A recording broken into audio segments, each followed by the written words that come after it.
All right, good morning, everyone. I call this meeting to order. It is 7:31 on Monday, February 26, 2024. Will the secretary please do the roll? Oh, secretary isn't here. Bill, would you mind doing the roll call for us, please? Strasser present. Breyer present. And Harris here. Are there any corrections to the minutes for the January 22nd meeting? If not, I'll entertain a motion to approve the minutes. I'll move for approval. Is there a second? Second. All those in favor? Aye. The motion passes. And next on the agenda, we are going to, there are no general agenda items, so we're going to move right into the monthly presentations for the police department. And Chief Barnes is up for Captain Melinda Pauls is up for the police department. Good morning. Good morning. So I get to talk about our patrol bureau a little bit today. First thing off is we are actually fully staffed, which is really exciting. We're actually overstaffed by one since we have one in training and one retiring in May. But we still have a lot of people in training that don't go towards our staffing. So on the road, we're still a little bit short in our staffing. Just to kind of give you guys an idea, we hired 3 officers in January, if you remember. 2 of them are currently at the Law Enforcement Academy over at NTC. They just finished their first phase, and they graduate in May. When they get back in May, they'll start their FTO program, so we won't actually see them out on the road counting towards our staffing until probably September. Our other officer that was hired in January was our officer from Arizona. So he is currently in training and doing great and kind of learning the Wisconsin laws and getting himself around Wausau without getting too hung up on our one-ways. We hired 3 back in August of 23. They're actually all 3 still in training. So they had to go to the academy. They graduated in December and are all in their phase 2 of training. So they have about 6 weeks left. So we're excited to finally get those guys out on the road. They're all doing really well and enjoying themselves. Officer Tad Pike was our other last hire in May of 23. He was attending Nicolay College, living up there at that time, graduated and recently got on his own and is doing great. He's on night shift, enjoying himself. And then we had 5 other officers that we hired last January of 23, all out on the road now.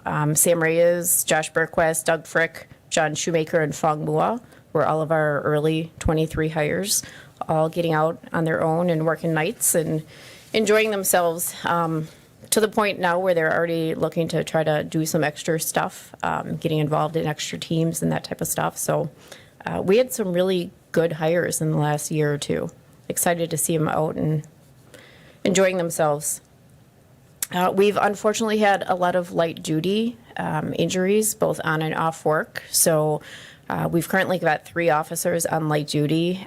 Just started a 4th. One of our SROs is now on light duty. So that, again, has brought our staffing, unfortunately, down. So we're kind of at minimums right now with a lot of the shifts, just with some of the injuries that we've had. We also recently finished our yearly evals.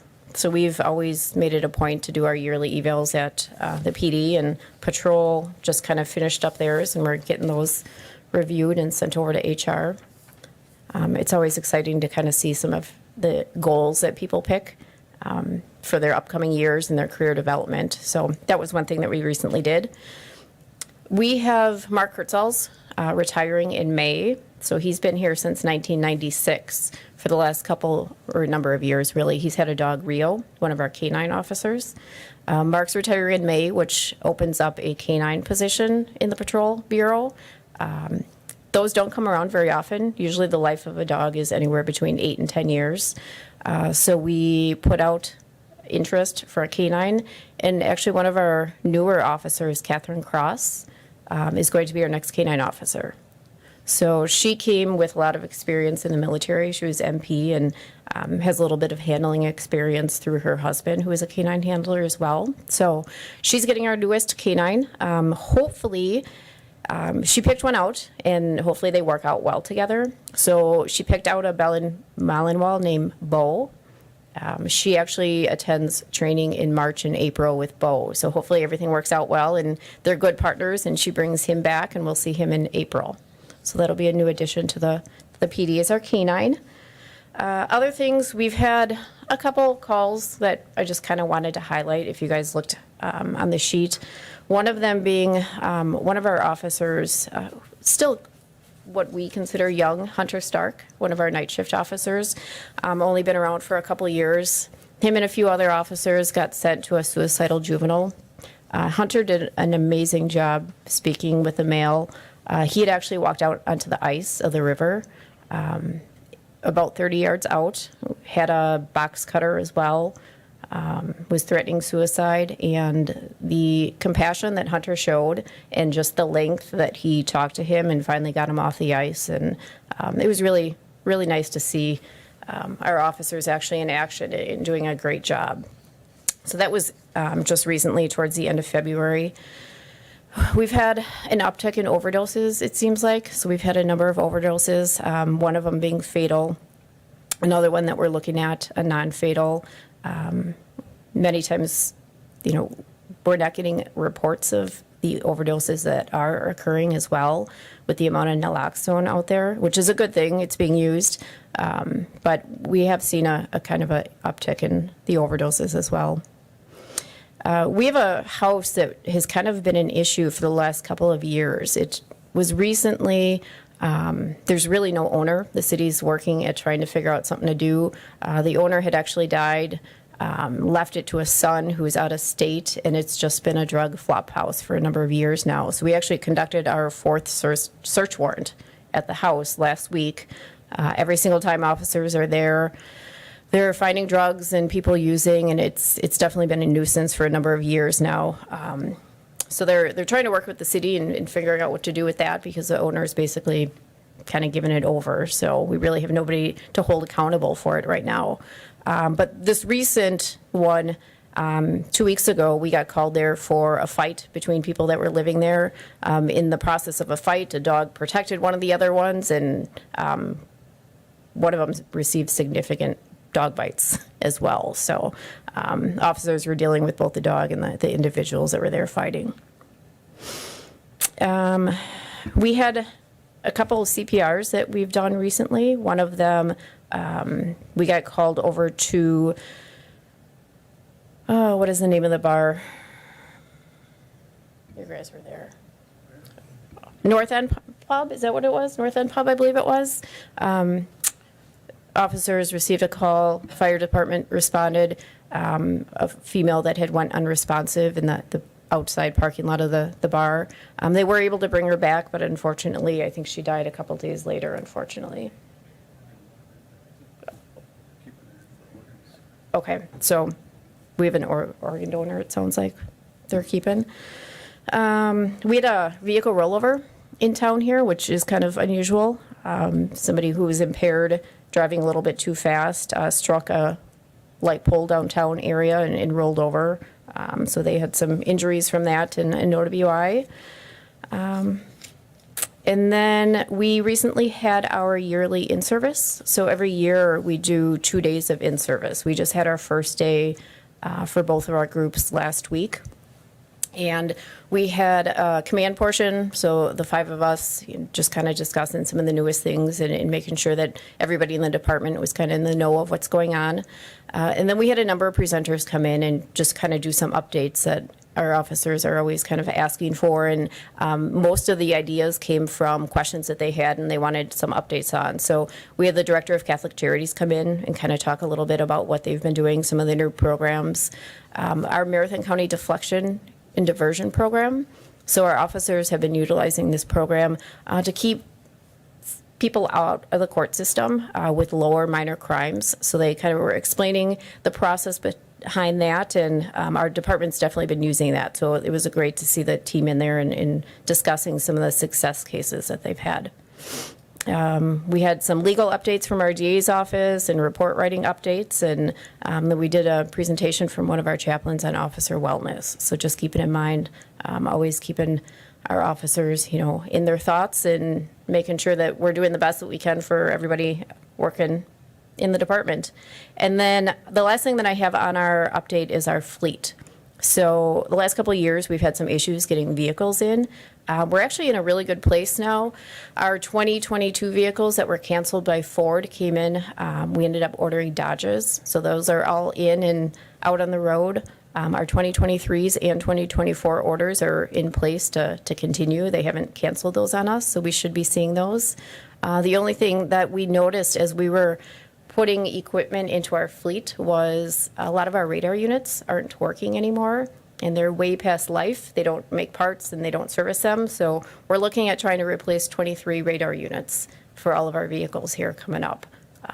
So we'll be looking to get new equipment. Other than that, it's always busy. It's been really fun in my transition into the Patrol Bureau again. So I'm happy to give you guys a little bit of an update. Thank you. Yeah, any questions or? I have a question. Yeah. First of all, thank you for the detail of the report. It's very well done. Thank you for that. Thank you. The other question I have, I read an article the other day about increase in fentanyl throughout the country as well as Wisconsin. How is the department preparing for that here? I think training with our officers, just recognizing some of the signs as well, being careful that they're not putting themselves in any danger when responding to scenes, searching people. And then we are also set to get our public health vending machines in about 2 weeks. So those should be up and running on both sides of the river, and it will have access to naloxone and fentanyl test strips for citizens outside of hours that they can go to places to get those. So that should help.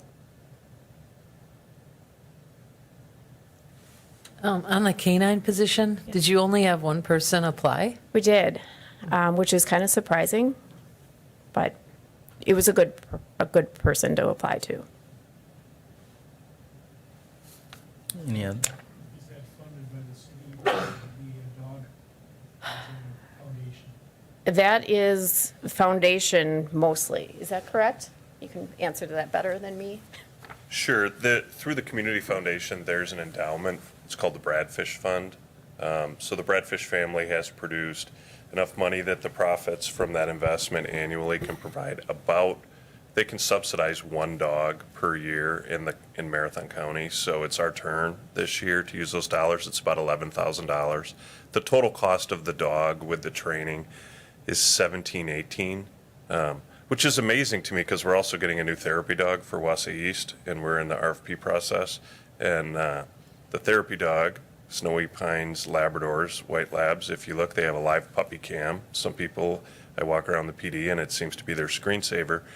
Those are $22,500 and are also funded by foundation dollars that recognize the value. So a little bit of donated money, a little bit of levy money, but the vast majority comes through the foundation. All right. Any other questions? Feel free to ask Melinda as many as you want. Well, I offer our appreciation from the commission. Thank you.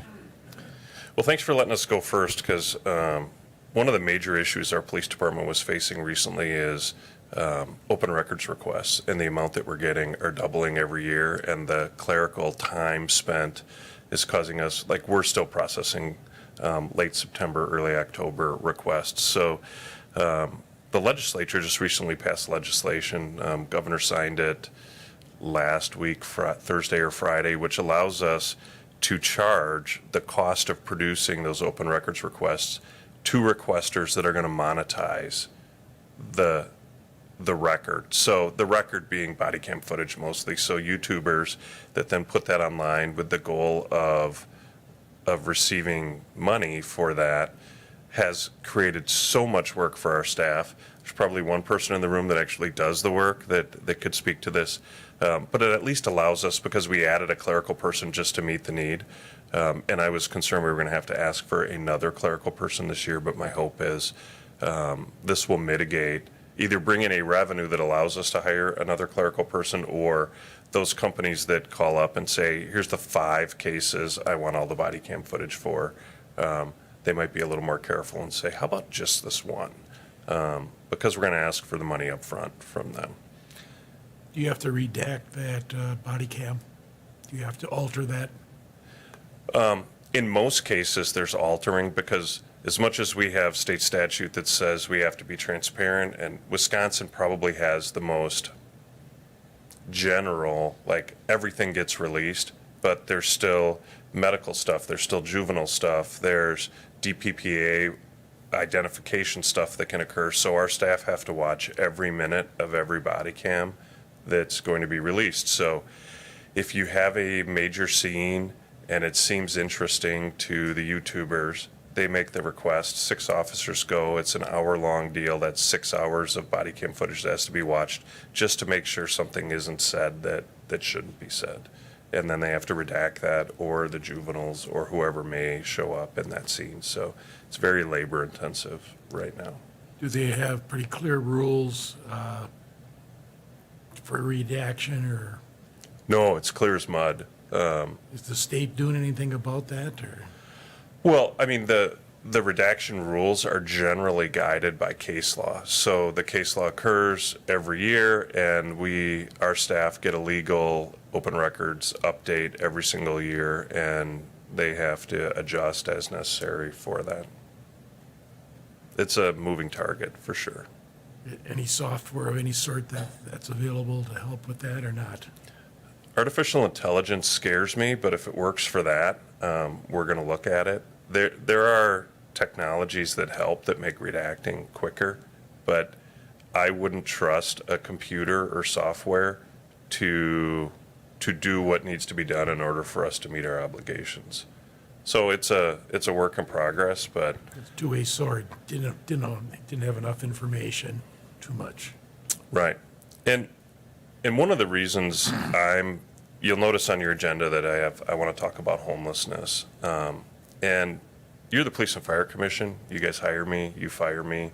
And if somebody asks me today, what is the biggest challenge facing the police department that we're dealing with, it's homelessness. So as the commission, I want you to be informed that if some member of the community asks you a question, what's the police department doing, or what are they going to do, or what's their philosophy on addressing homeless issues, I want you to be informed because it's changing dramatically.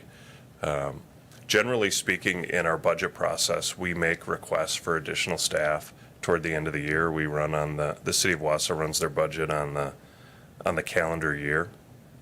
And I had zero intention of asking for more officers last year. And that's changed within the last 2 months. I'm moving forward with trying to identify funding, and it's in the infancy to ask the city council to fund 2 additional officer positions.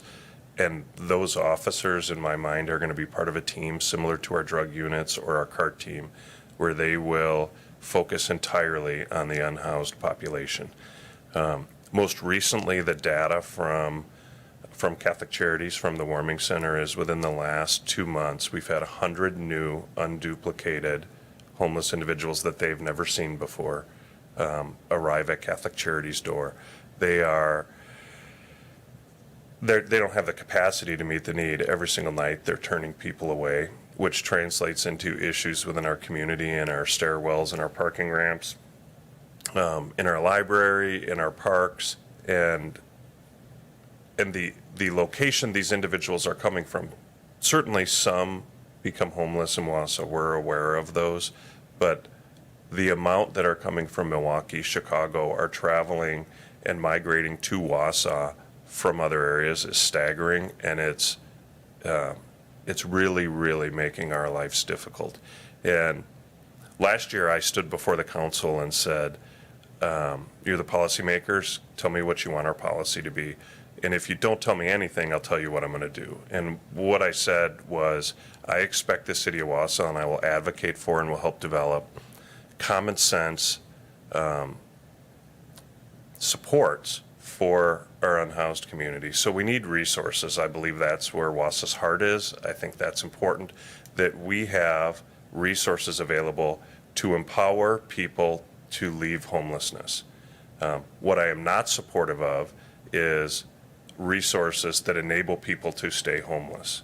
And when we look at the communities that have enacted that philosophy, they have been able to manage the homeless population where it doesn't devalue their community or reduce the quality of life.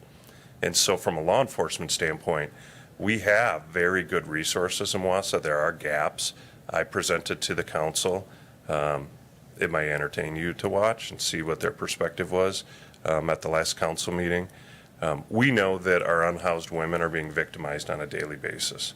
The things and the life that they're living, being homeless in our community is unacceptable to me. We're a first world country. We're a Midwestern town. The idea that that is occurring to these women caused us to say the gap, but these women are not capable, and they've proven themselves not to be capable, not because they're women. Same thing occurs to men, but they have more resources in Wausau than women do. To say they're not, if Tracy Rigger takes them and houses them, we can get them an apartment. They will not be successful because they don't have the skills and the challenges they're facing. So this is a transitional housing model that we asked CW Solutions to come up with one that includes intensive case management. It's long-term to be able to take people from outdoor living and living in the shelter and spend 6 to 12 months with them that prepare them to be employed, to address their AODA issues, to address their mental health issues, and give them the life skills necessary to live independently. And that's very expensive. So they came up with it. And it's an experiment. And my perspective is if this proves to work, then we can scale that to our population here. But the answer is not the Wausau Police Department hires a bunch of case managers and I rent a house. And we're a police department and we need to focus on policing. What I am willing to do is be the fiduciary and come up with ideas and partner with members of the community and in essence write the check and help gather support for that, because annually to run a program like that has 5 beds is somewhere between $500,000 and $600,000 a year. And I thought that was a crazy high number until my counterpart at North Central Healthcare that looked at our program and she said, Matt, how much does that cost? And I said, between $500 and $600. She says, you're doing it on the cheap then. So I understand that it's expensive, but I don't see an alternative, and I don't like the way our female unhoused population is living here. And so what that balance looks like is resources that work. We do not support resources that enable homelessness, and we need enforcement of our ordinances and statutes to balance the resources that we have.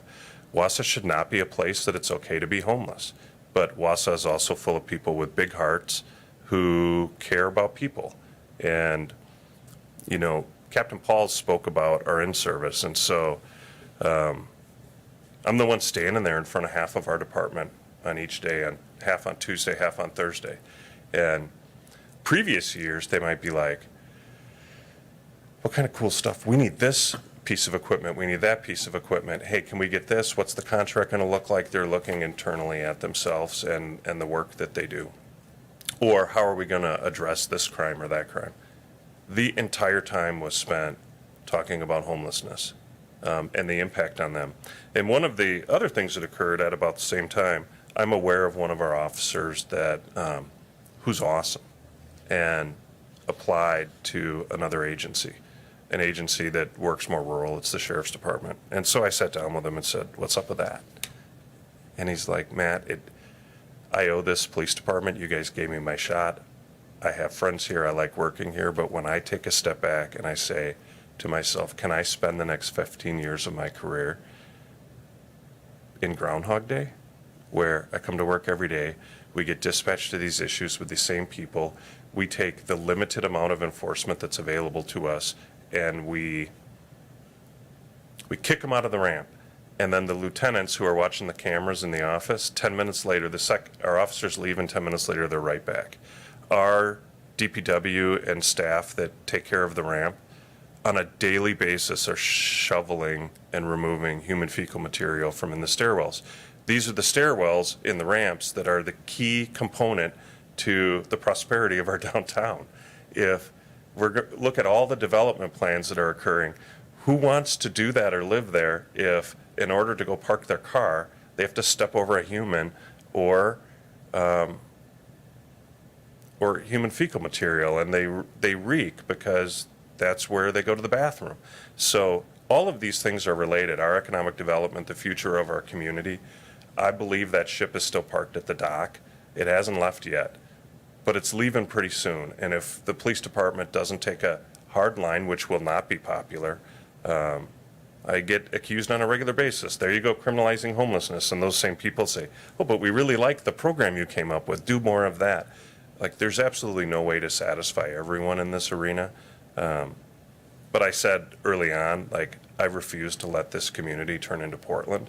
I don't want tents on our sidewalks.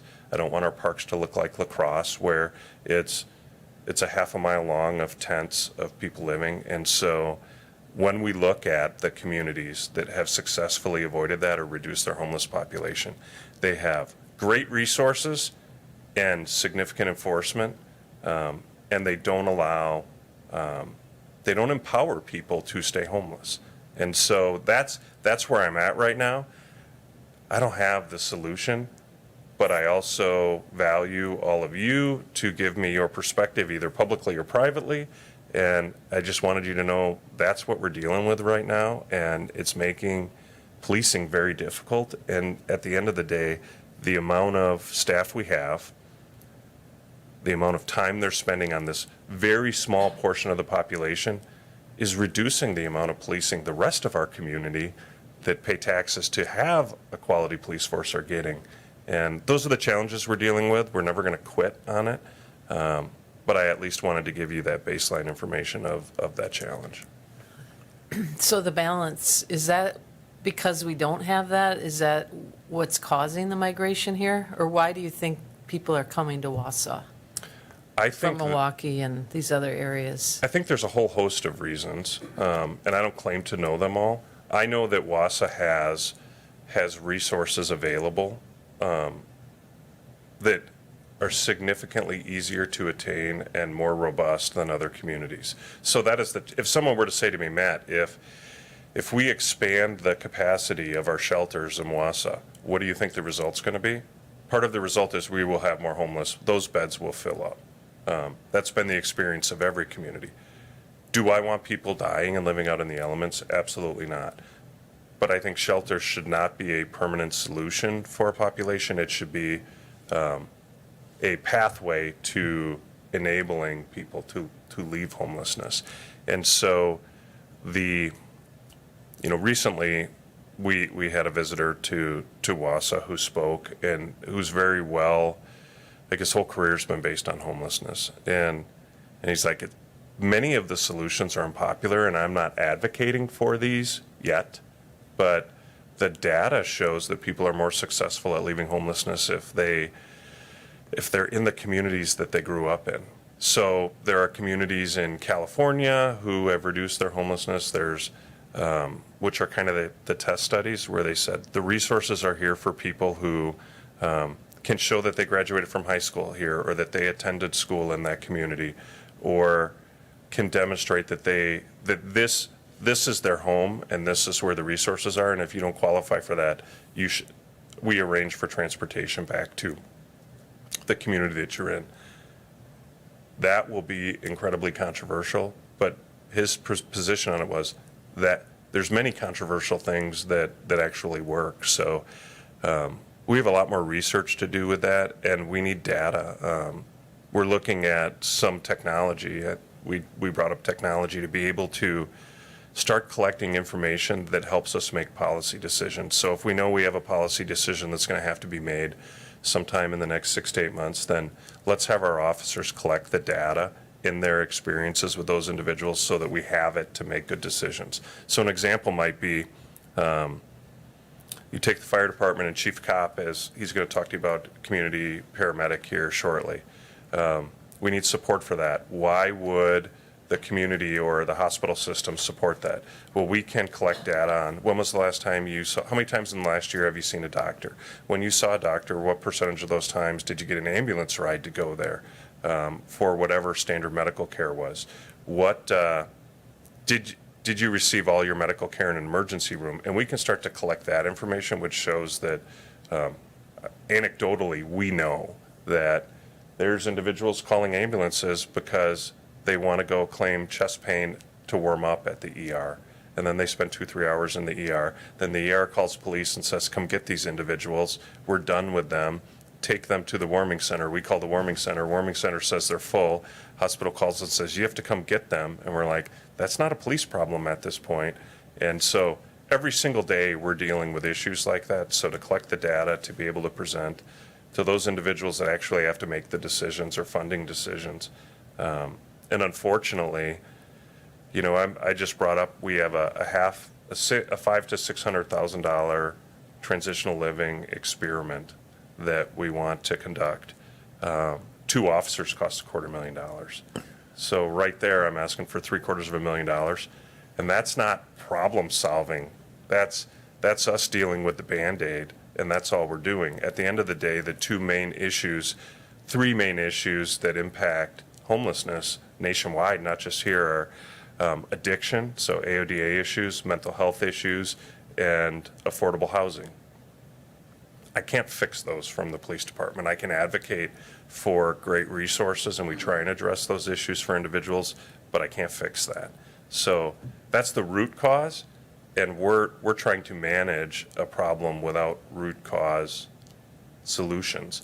And lastly, in order for us to manage effectively, it has to be a partnership with our district attorney's office and our judges, because for us to take someone to jail, it still could be Groundhog Day. It just takes it from 10 minutes to 45 minutes before they're back where they were. So we need our community as a whole to understand this issue, including those individuals in the criminal justice system, not just police, to be able to come up with solutions that work and to be able to work together and have the context for why would we give someone a cash bond? Because the 10 other times we tried to address their negative impact on the community, they just went right back to that behavior.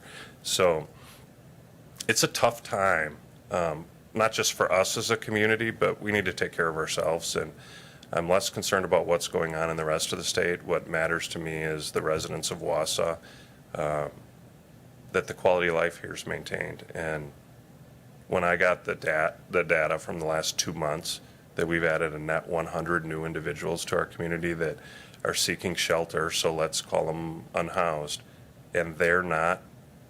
That's in addition to what we had. So the speed at which there are unhoused individuals coming into our community scares me. And I'm more than happy to answer any questions, but I wanted you all to be informed and understand what we're dealing with from that standpoint, because you're going to hear me talking about it a lot. Yeah, I do have a question, because that does seem like an unusually high number in a short amount of time. I know I've read about in other places where, you know, you've had maybe a community that's offering resources and some other communities then just drop off people in those communities. Are we experiencing that as well? We're having other communities just drop people off? Regularly. I'll tell you that the beauty of being the chief and not the deputy chief anymore is I get to delegate to Deputy Chief Baton. It used to be my job to make those phone calls to other chiefs and other communities, which were not always pleasant, but this is a real life example. Another community 30, 45 miles from here, their squad car, and then when I'm speaking, I say, under the cover of darkness, at 1:30 in the morning, a squad car marked from your city dropped off an unmedicated, homeless, schizophrenic woman at the Quick Trip on Grand Avenue, and you beat feet out of our community as quickly as possible. And so we see some of that. We see social services type organizations within other rural counties that are helping to facilitate people being here. Sometimes people don't know how they got here, and they don't even know they're in Wausau. And we help facilitate getting them back. We say, what are you doing in Wausau? And they're like, I'm in Wausau? And we're like, yes, you are. How'd you get here? I have no idea. And, well, where are you from? And in this particular case, I'm from Bayfield. That's a long way away. Where do you want to be? I want to go home. That's where my family's. Are you homeless there? Yes, I am, but my family's there, and they help me.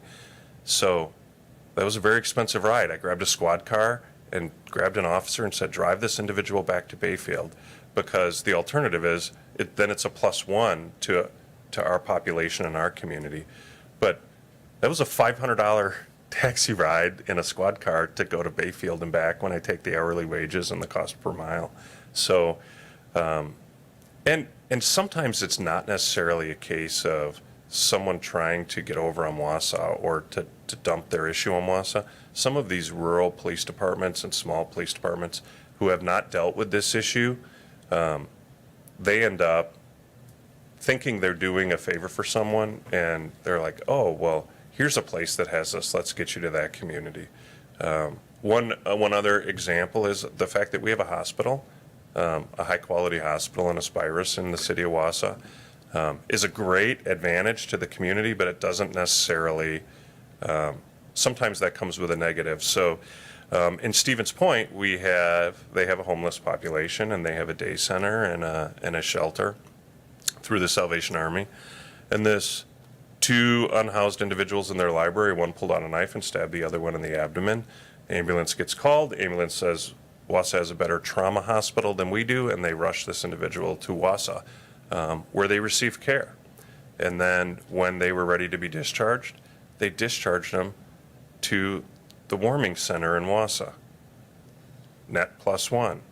Well, Tracy Rieger makes contact with this individual whose aftercare for the injury is scheduled in Stevens Point.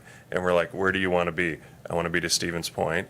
And I don't have a line item in our budget for taxis, but I just called a taxi and said, we're more than happy to help facilitate you getting back to where you want to be and where you started from. What I won't allow our staff to do is take our homeless population and dump them on anyone else without them being connected to resources or there being a good reason to move that individual where they're at.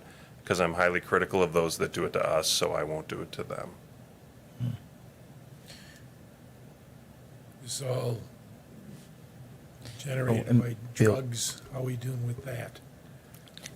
I really wish I could hear you, but I Oh, can't. I'm sorry. That's okay. Are they, is this all generated by drugs? I know it's a big factor, but how are we doing on that? You look at, I know one thing, you said one time you can't arrest we can't arrest Right? out of the problem. I agree. But my goodness, these people are selling poison. I mean, this fentanyl, it says, we're not talking pot, let me just goofy. Yeah. It's interesting how we minimize the big drugs years ago. I mean, heroin and cocaine is kind of ho-hum. And Yeah, I mean, I think the answer to your question is it plays a role, and it's definitely a factor. Many of our unhoused population are polydrug users. They use more than one drug, including alcohol, and there's addiction issues, and that definitely is a factor in them, in their homelessness. But I will tell you that every single unhoused individual in this community I've ever sat down and talked with has a totally different story. Like it might be drugs was the catalyst that caused them where they're at. It could be a traumatic situation in their life. It might be someone that was sexually assaulted at a young age, and they're dealing with that trauma and the PTSD associated with it, which didn't allow them to be an effective employee, which didn't allow them to stay housed or employed, and ultimately they end up where they're at. So I wouldn't stand here and tell you that if we solve drugs in our community, we're going to impact the homeless population, because I don't think that's true. But our police department, we have 7 members of our police department whose sole focus is on drug enforcement of 79. So we take a significant, not to mention all our officers enforce our drug laws, but we prioritize a lot of resource to drug investigation, and they're very busy and they're very effective.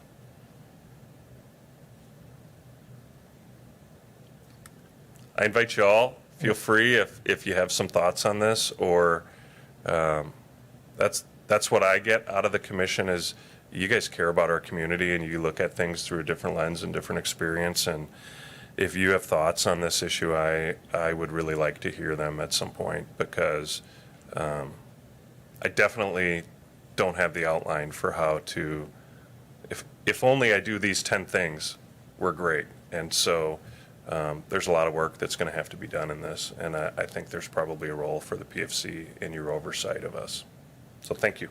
Thank you. Thank and, you. And any support that the PFC can provide. I mean, obviously the homelessness issue is an issue that many communities are struggling with and trying to get a hole around it. I think what's positive here, and what's positive about what the police department is doing, is taking a proactive rather than only just a reactive approach, because I don't think that is the answer. And then also in the approach that you're taking, approaching that, having that compassion component within sort of that enforcement part as well, and seeing that, looking at these as real people with real needs. So I really appreciate what you're doing from the commission. All right. So next up on the agenda, we have monthly presentations from the fire department. Up is Chief Kopp. Good morning. Good morning, Commissioners. How are you? Pretty good. Are you sure you want to go into the report, or do you want to go into closed session and do the one interview we have for firefighter paramedic? Does you have a time on that? If does he need to be right back, or? No, I think he's good. You're good. All right, he's and good. let's just keep Do the rolling report? through the presentations. Sounds great. A couple quick things. Obviously, I think you all got the annual report.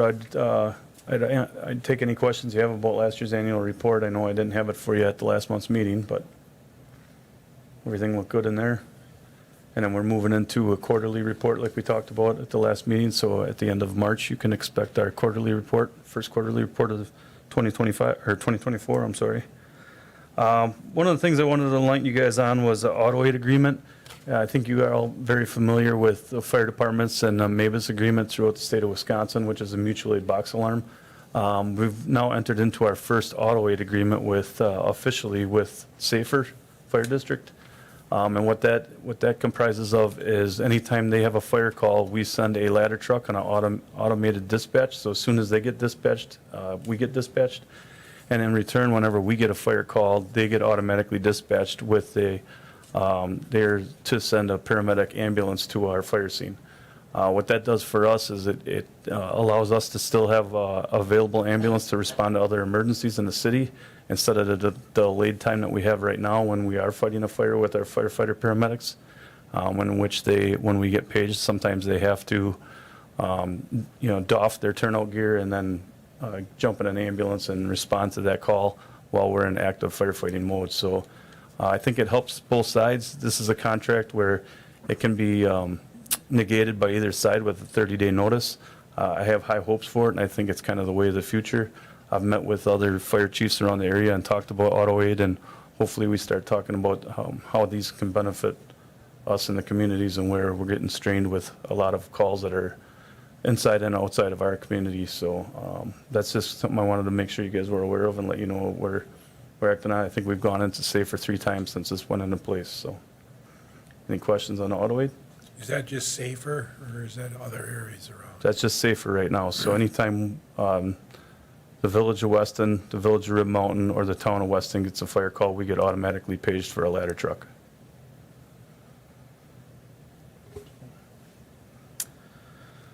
The next thing I had on my list was staffing. We started 2 more firefighter paramedics last week, Monday and Tuesday, and we are at that point, as well as with Boone, that's waiting to do an interview with you guys. That would put us at 2 short. Unfortunately, I did have a member, which I'm anticipating a 2-week notice, come in here this week, who's probably going to be taking a job at North Shore Fire Department, who called me for a reference last week, and his family, mother and father, live in that area, and he wants to relocate back home. So it's not a done deal yet, but I'm anticipating that, which would put us 3 short. Hopefully, we can fill that with the next process that closes here at the first week of March, and we'll start interviews again. So, Are you gonna select people the traditional way, or are we gonna go the route of with the technical schools that we have done, where we hired? so that although that worked real well, that was for big numbers, and being only 3 short, we've decided to, along with HR, we've decided to make it. We've been looking at when paramedics graduate from different technical schools, and we've been making the deadline for them to get their paramedic license in conjunction with when we anticipate them graduating. So the 2 that started last week are not paramedics until May. One's from Fox Valley and one's from Mid-State Technical College. And their term ends there. And then once we find out, like the next term after this March one, NTC's paramedics will graduate in December. And I anticipate us, if we post again, hopefully we're at full staff by then, but we'll make it so that they can apply with the anticipation date of getting their paramedic license in December. So we've been having some pretty good luck with that and getting them on board before they even have their paramedic license. So we'll stick with that as long as the numbers are low and go from there. You heard Chief Barnes talk a little bit about the community care paramedic position. Working really hard to get that on the agenda here next month for the HR committee and to move forward. This is a position where I think it's going to help the fire department tremendously and our community with the amount of calls that we have that are unnecessary trips to the hospital, as well as working together with the health department, the ED departments in the area, and the police department, and Tracy Rieger. Making sure that we can do whatever we can to help our community and take away from the unnecessary transports that we're taking to the hospital. As we all know, the hospital is overburdened, especially here in town. There's long wait times in the ER. They're triaged and waiting in the waiting room in order to see a doctor or a nurse. And we're hoping that this position can alleviate some of that. We're going to be setting goals throughout the first 3 years, which will be a trial period. This trial period will have attainable goals that will be measured every 3 months. And hopefully we can get this position approved and move into those things and alleviate and have teamwork with outside stakeholders as well as the police department. One of the things about this position is we've found funding, up to 80% of the funding coming from our outside stakeholders, and looking at some grants and other things to cover that other 20% that I'll be asking the city to cover if we can. So I'm looking forward to moving forward with that position, and it's pretty exciting because it entails a lot of different things. And one of the first goals would be to focus on our 10 highest utilizers in the city of Wausau and see what we can do with those numbers, bring them down, as well as the transports and working with the shelters in order to alleviate some of the issues that we have as a fire department with our homeless shelters. So that's all in a nutshell. At one point, I'll share the white paper and the plan and everything else with you guys, but right now it's in its infant stages and just wanted to make you aware of it. I talked about grants. One of the grants is the Community Foundation working with the Community Care Paramedic Program. Another grant we're working on is the AFG, which needs to be submitted by March 5th. We're looking at a Plime event system for all 3 fire stations, which would, it's a Plime event system is something that connects to the trucks before they pull into the apparatus bay to the exhaust, so that we're not spewing exhaust and dangerous chemicals and fumes into our fire stations where firefighters live 24 hours a day. This system is very common throughout the United States, and one that we chose to go a different route back in 2016, which was an onboard system that is no longer on any of our trucks because we have all new trucks. So hopefully this sounds like we got a really good chance of getting this grant and putting these systems into our new stations. And it's also transferable in case we do build another station, we can move it from one station to the next. So working with MTC is in partnership for innovation grant. Not sure what that looks like yet, but we're trying really hard to do something with a training facility and work together with NTC and get something into the city of Wausau as far as a training facility goes. And we're also in the midst of receiving a TEMS grant for TEMS gear for our TEMS team in the fire department, which traditionally is hand-me-down stuff from the county. And Quinn, who leads up our team, has found some grant money through the Community Foundation in order to purchase new TEMS gear, protective gear for our TEMS team on the fire department. You guys heard us talk a lot, Chief Bartek and myself, last year about our transitional year and what we were trying to do with the new staffing. Pleased to say that we are now operating at 17 instead of 15, which means we have 3 people in a fire truck and we have a rotation on all 3 ambulances throughout the stations. This has done quite a bit for morale, as well as being able to train on both ends, fire and EMS, for all of our young firefighters and our veterans for that matter. So the training's gotten better, the rotation's there, and we're looking forward to moving that number to 18 once we get to full staffing, so. That's really all I had on the list to talk to you guys about as far as the report goes. I could break into some of our numbers and stuff, but I'll have that all in the quarterly report at the end of March. Any questions for the fire department? Thank you. Thank you. Our gratitude from the commission. All right. Presentation's done. We're going to kind of slide back up the agenda and go into closed session. Bill, will you do us the honors? Oh, I'll try to. Let me see what I got here. Closed session, make a motion for a closed session pursuant to section 1985 1C of Wisconsin State Status, considering employment of any public employee over which the government body has jurisdiction or exercises responsibility for the purpose of interviewing one candidate for firefighter, paramedic with the Wausau Fire Department. All right. Is there a second? Second. All those in favor? Aye. Aye. Motion passes. We're now in closed session. We'll do the interview in the small room. Thank you. Was that? You, okay.